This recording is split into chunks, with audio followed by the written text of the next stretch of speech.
Good morning, everyone. Good to see all of you here this morning.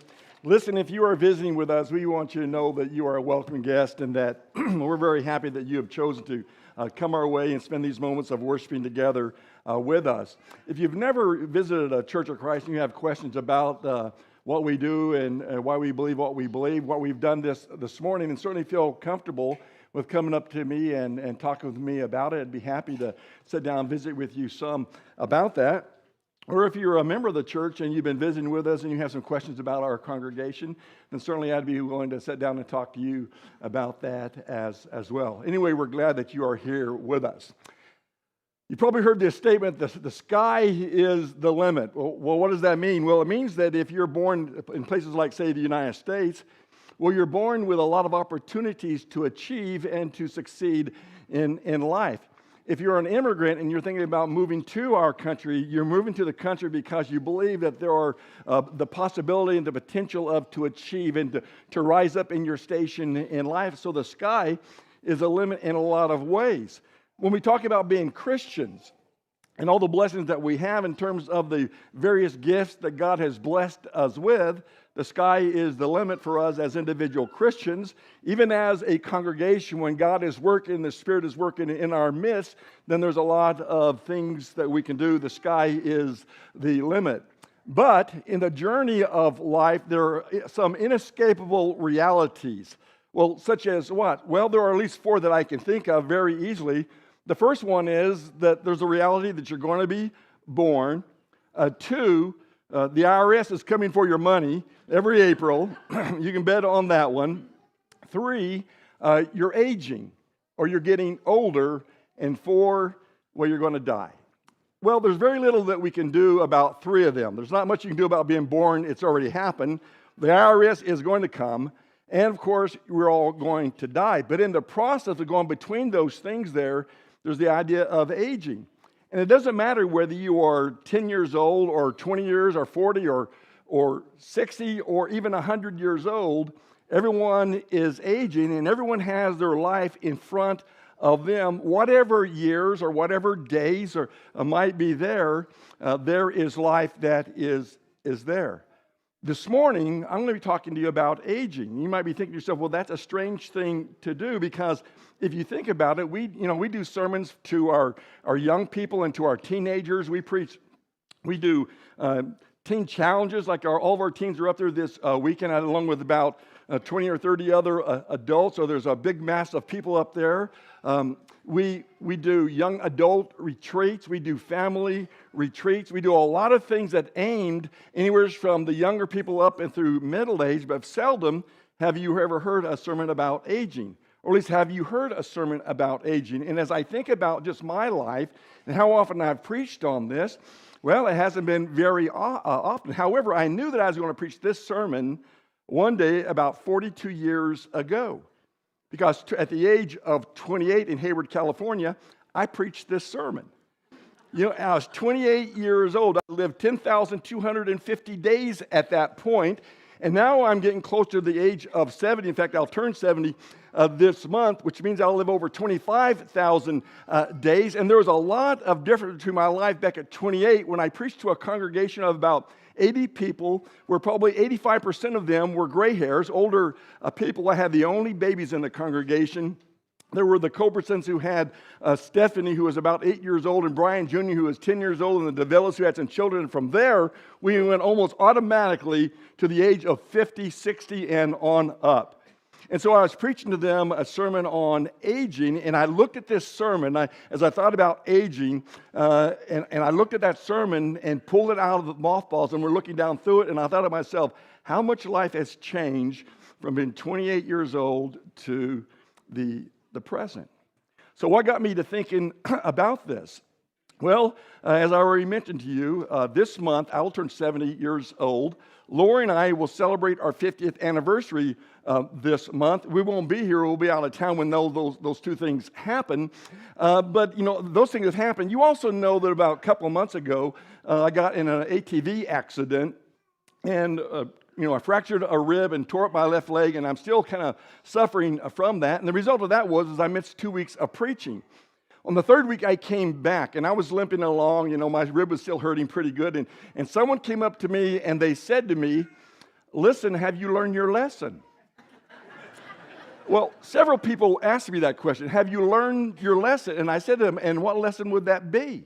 And they said, you need to start acting your age. And I said to them these words here. Listen, I'm not dying until I'm dead.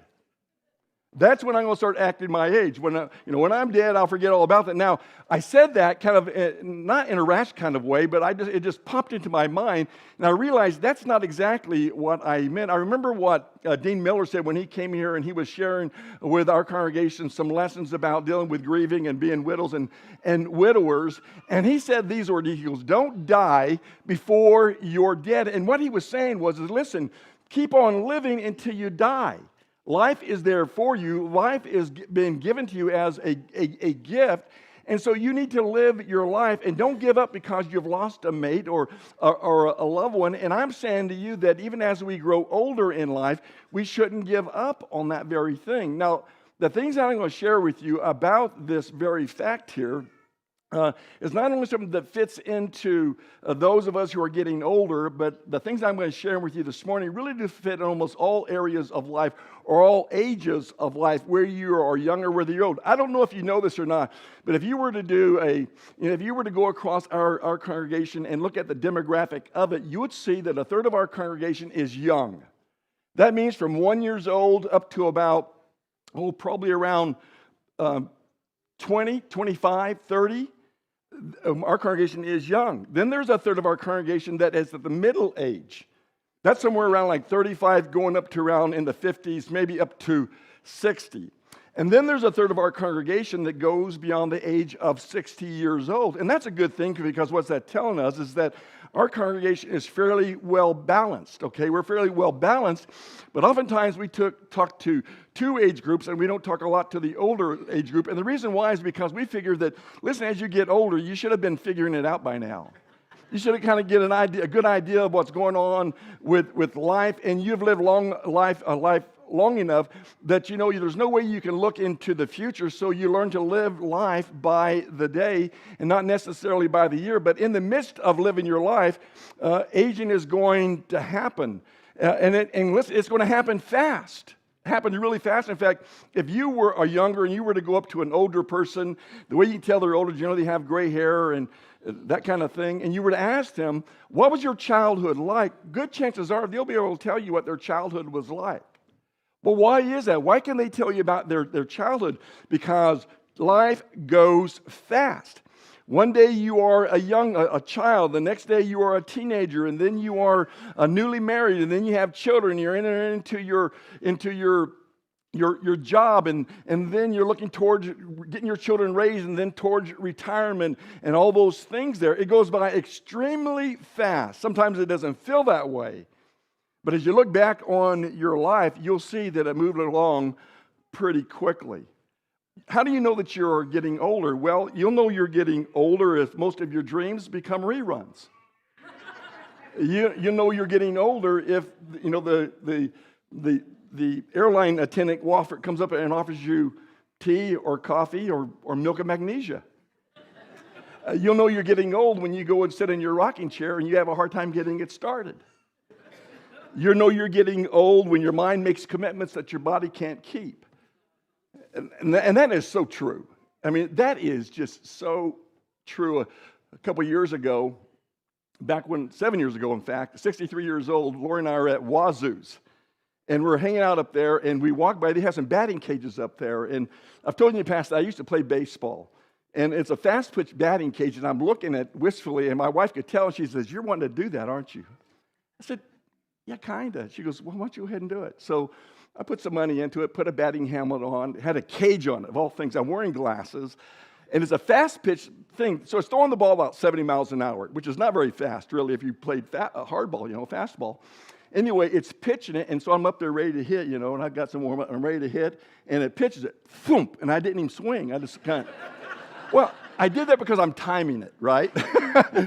So the next pitch, and so I swing at it. I'm way behind it. I missed the ball. I did a few of that. Pretty soon I'm recognized, listen, I've got to anticipate this ball, so I got to start swinging before the thing is even thrown.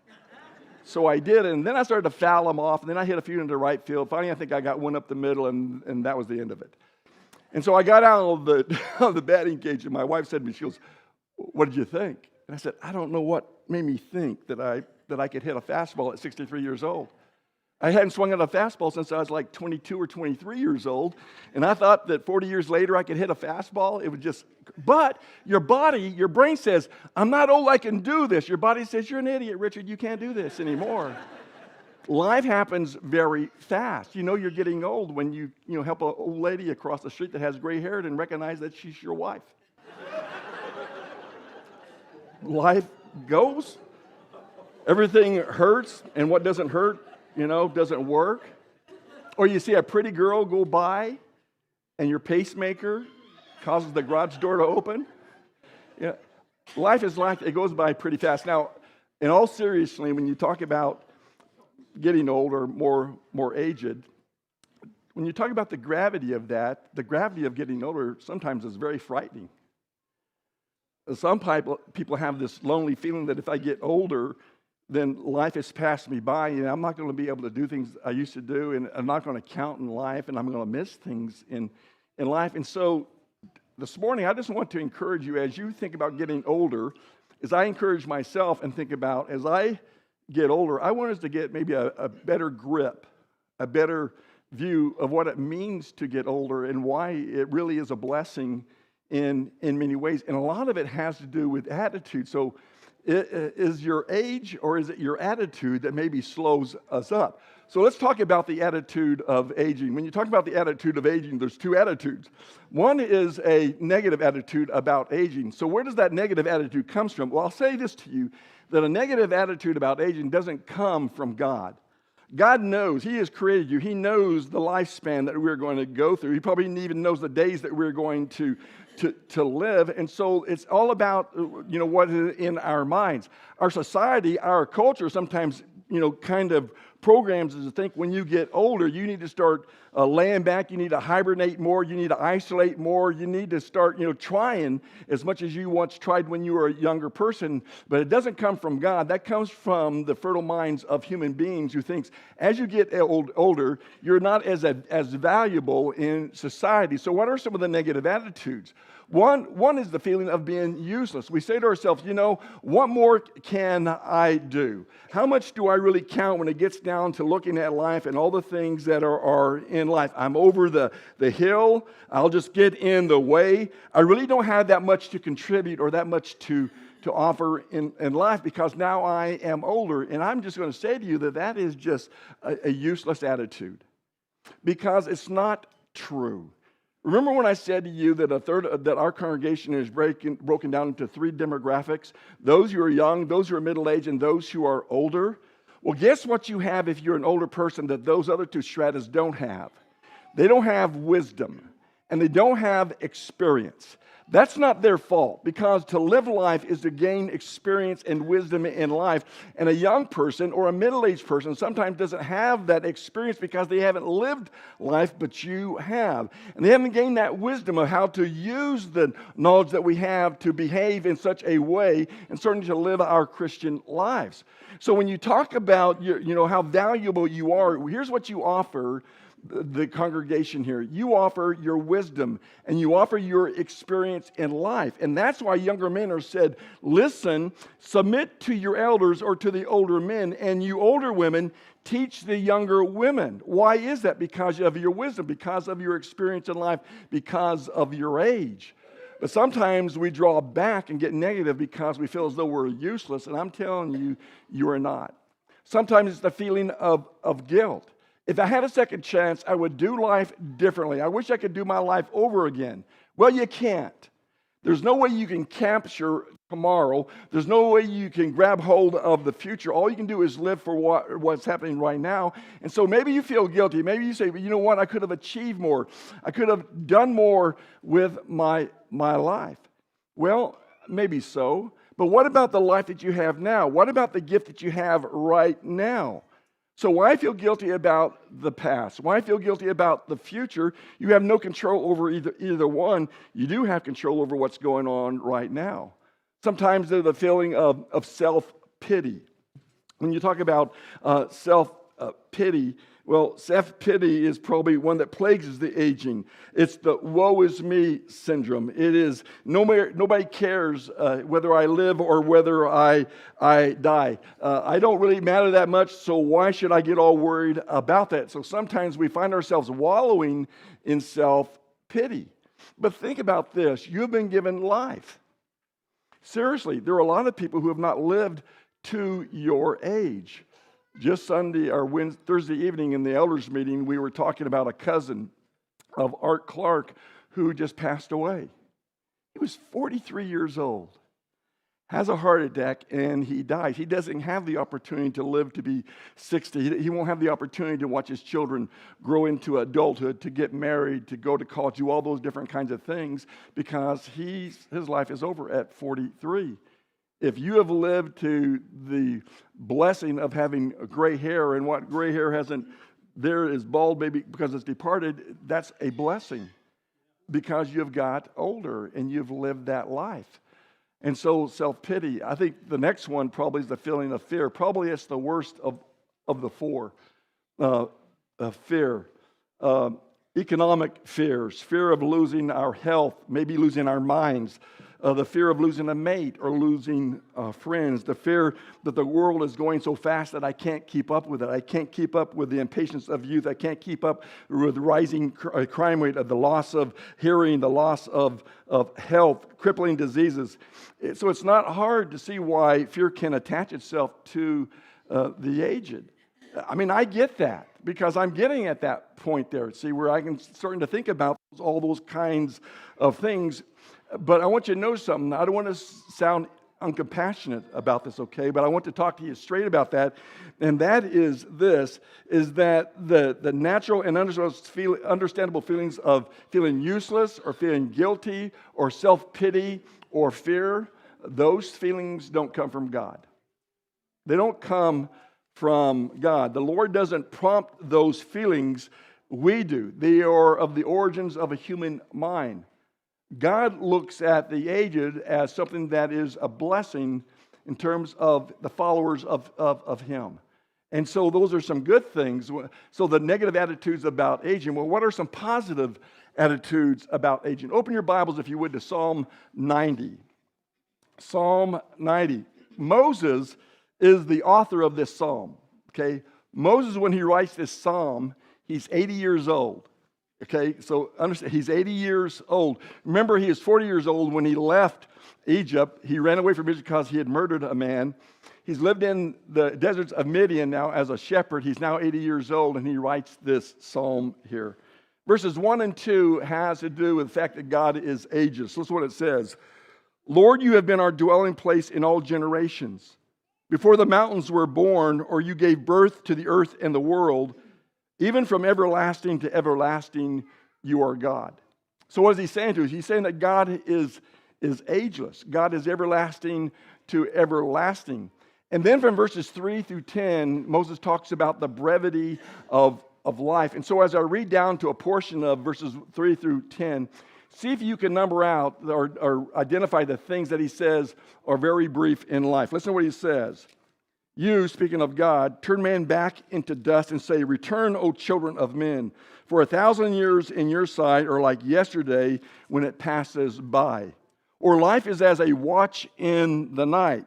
You have swept them away like a flood. They fall asleep. In the morning they are like grass which sprouts anew. In the morning it flourishes and sprouts anew. Toward evening it fades and withers away. So what is he saying? He's saying that life is a very brief kind of thing. He says it's like a watch in the night that goes by very quickly. And if you're sleeping through the night, think of the times that you went to sleep at night and how fast those 6, 7, or 8 hours go by. It's like a watch in the night. Or he says, it's like grass that grows in the morning. It's fertile, it's alive, but as the evening comes and the scorches it, it begins to wither away. Or he talks about man, how he turns him back into dust. Look at verse 9. For all our days are declined in your fury. We finish our years like a sigh or like a moan. And then he says these words, verse 10, as for the days of our life, they contain 70 years, or if due to strength, 80 years. Wow. He puts that really into perspective because, listen, the length of life is 60 years and maybe 10 more. That's 70 years. And if you have more strength, you can make it to 80 years. So I've done the 70 almost, Lord willing, okay? And then he says, you might, Richard, have 10 more years if there's some reason of strength that is there. And then he says to you who have lived by that, well, then you've got a lot of addition to that. You've been really blessed if you've got into your 80s, moved past your 80s into your 90s and on into the hundreds, then you've really been given an incredible gift of life where a lot of people don't have those things. You might be saying at this point here, he goes, okay, that's not a lot of help, Richard, when it comes down to aging. Well, look at verse 12. So he says to them, listen, let's look at how life really is lived. We finished our years with a moan, he says. Life quickly passes away, and he says we fly away. And then look at verse 12. Teach us to number our days that we might apply our lives to wisdom. Think about what that is saying there. Teach us to number our days that we might apply our lives to wisdom. So what is he saying? He's saying that we are to view life by the day and not by the years. Live life by the day, not by the years. Well, why is that? Because you can count the days. It's hard to count the years. As I mentioned to you, when I wrote the sermon, I was 28 years old. I calculated that was 10,250 days. And now I'm 70 years old. And if you count those days, that's 25,700 some odd days. Those are the days. I can get with days, okay? But trying to fathom 70 years is sometimes hard, but to live that at one day at a time becomes much easier. And that's what the psalmist is saying. Don't worry about the past. Don't look to the future. You're old enough to know that you can't control the future. Look to the day and live each day as though it was your only day. And live it with gusto. Live it with thanksgiving that God has blessed that with you. And that's true whether you are 10 years old, 20 years old, 30, 40, 50, or 60 years old, or however old you are. It's true for all stratas of life to live one day at a time. Why? Because I'm not going to die until I'm dead. I'm not going to die until I'm dead. I'm going to live my life. And when I'm dead, okay, well then I will rest. Revelation, the 14th chapter and verse 13 says that very thing. Is that, blessed is the person who dies because they rest from their labors. Their works will follow after them. And so that's how we are to live our lives. You say, okay, well, you don't know my situation.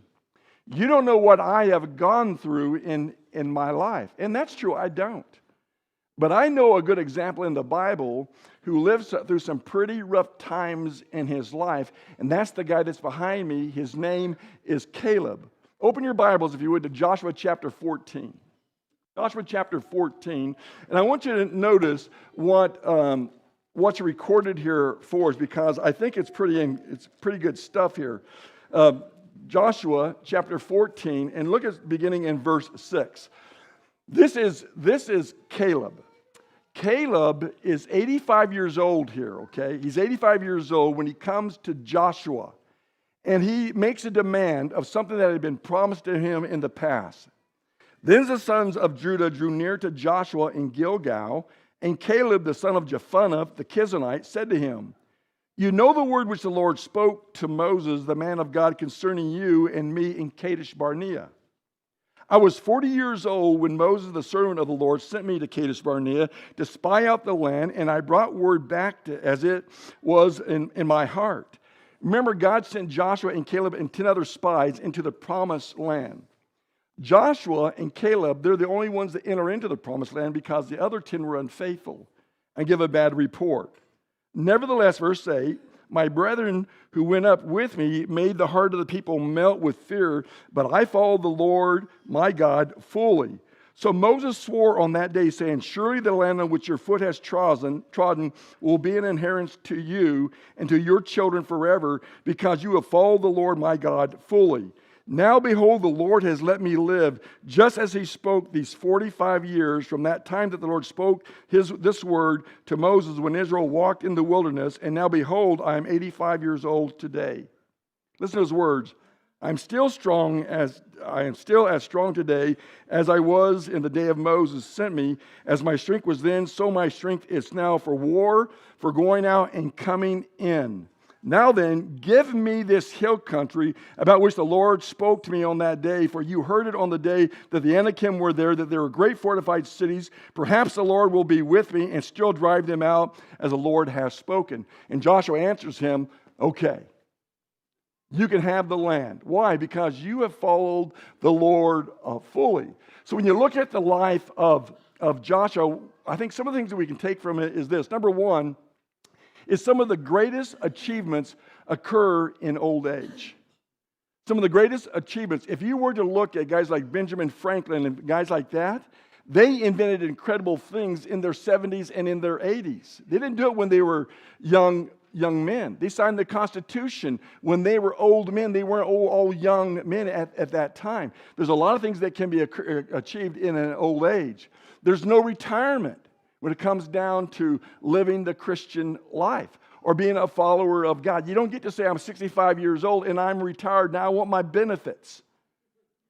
Because the Christian life, life of the follower of God, is one that you don't retire from. You don't back off from. Caleb is 85 years young when he makes this request. He says, 45 years ago, I am as strong today as I was back then. I still have the strength. Now, I don't know if his mind is like I was saying just a little bit ago, that the mind sometimes makes commitments that your body can't achieve. So I don't know if he was able to lift as much weight as he one time did, okay, at 85 years old. But he still has a fortitude within him, an inner strength within him, and says, give me this mountain. I don't want, slippers. I want waffle stompers. I want to go out there and take this land. God has given it to me. It was promised to me, and now I want it. So he took the land. I think he becomes a great example to all ages, and especially to those of us who are getting older, is that we don't retire. The elders a while back asked me, Richard, what is your... We had this agenda, and on the agenda, it had a bunch of different agenda items, and one of the agenda items was called succession. I've been on vacation for a week, so I came back, and I'm having this meeting, and there's this thing that says succession here. And so they said to me, they said, you're probably wondering what that item is there. And I said, well, yeah. And they said, well, it's all about you. We want to know what your plans are in the future. What do you want to do with your future? And what I told them was, listen, no one has a crystal ball here. I want to preach by reason of strength. I want to preach till I'm 74, 75 years old. That's what I want to do. I said, now, obviously, I don't have a crystal ball. A heart attack, a stroke, a fight with cancer can change all those things. If I go nutty, that can change it. So I'm real about those kinds of things. But I told him, I said, I don't want to quit, influencing God's people as long as I can and as long as I can have a positive influence. I told him, I said, I'm not so stupid as to think that, or naive as to think that I can go on and on until I'm in my 80s like Joe Biden did, I don't think I can do that, Maybe by reason of strength, but I don't know that. But I do want to serve the Lord. And I don't know if I'm going to serve him as a preacher. I don't know if I'm going to serve him as a minister. But I'm not going to quit serving him. I'm going to try to find some way that I can touch people's lives for the Lord's sake. And so I continue to ask God, give me a mountain. Give me the strength to carry on, to do the things that you would have me to do. Here's the deal. Age is not our problem. A traditional attitude is. Traditional attitude says, listen, as you get older, you can start backing off. Did you notice that in Caleb's word, you see nothing about him feeling useless? He has no guilt. There's no self-pity. The guy is fearless. And so there is a sense of optimism. There's a sense of energy, a sense of positivity. He says, I want to live my life. Give me the mountain. Perhaps the Lord will let me have it. I'm going to live one day at a time. And the other thing is, aging is not a choice. If you live, you're going to get old. So it's not, but our response to it is. So let me just talk to you very quickly about how to respond to aging. Number one is view life as a challenge and not a threat. See life as a challenge. God has given you this day. What are you going to do with it? Number two, follow the Lord fully and not half-heartedly. That's mentioned 3 times in that section of Scripture in Joshua 14, 6 to 14. 3 times, Joshua says, I've lived my life fully, not half-heartedly. Joshua says he's lived his life fully, not half-heartedly. You can have the land because you've lived your life fully for God and not half-heartedly. So follow the Lord fully, not half-heartedly. And as we get older, let's give our lives totally to God. Let's live to glorify Him. You say, okay, Richard, listen, I've got lots of ailments, and I don't have the strength that I once had. I can't do the things I once had. Maybe not, okay? But you can still live your life, and you can still have a huge impact on people around you. I'm amazed at some of the older people in our congregation of what they're doing. I mean, listen, if you need an example of how to live your life as an older person, talk to Bill Knoll. I love Bill Knoll. Bill Knoll, I'm not even sure how old you are now, Bill. But what I do know about Bill, he's not too old not to keep on encouraging people. He's a great encourager. He writes letters and notes of encouragement. His daughter Carla does the same thing. I'm not saying you're old, Carla, okay? But I'm just saying you're a great encourager. I mean, Nancy Kill, she just keeps plugging along. Ruth Blackmer, Corky Coward. Jim Martin's over 100. What is Jim now, 101? Jim just keeps plugging away here. I love some of the older people in our congregation because they keep plugging. There's such great examples for all of us who are younger, right? And so they show that they're just going to live their lives to glorify God in every way. I love what this guy said here. First, I was dying to finish high school and start college. And then I was dying to finish college and start working. And then I was dying to marry and have children and throw myself into my career. But then I was dying to retire. And now I'm dying. And suddenly I realized I forgot to live. Listen, don't die until you're dead. I'm not dying until I'm dead. Keep on living. Please don't let this happen to you. Appreciate your current situation and enjoy each day. Don't die before you're dead. Keep on living for Jesus. Now, listen, that can fit in any age of life. That's not just for old people, though you're the emphasis this morning. It's for all of us, even us younger people. So the lesson is yours. The only way you need to die this day is you need to die to yourself. If you haven't died to yourself and given your life to Jesus, today would be that day for you to really start living. Paul says, I've been crucified with Christ, nevertheless I lived, yet not I, but Christ lives in me. Why not live today by, giving up this life in order to live a higher quality of life? Jesus calls that the abundant life by being obedient to the gospel of Jesus. The opportunity is yours. The response is yours as well. Why together we stand and sing and give you this opportunity. Won't you come?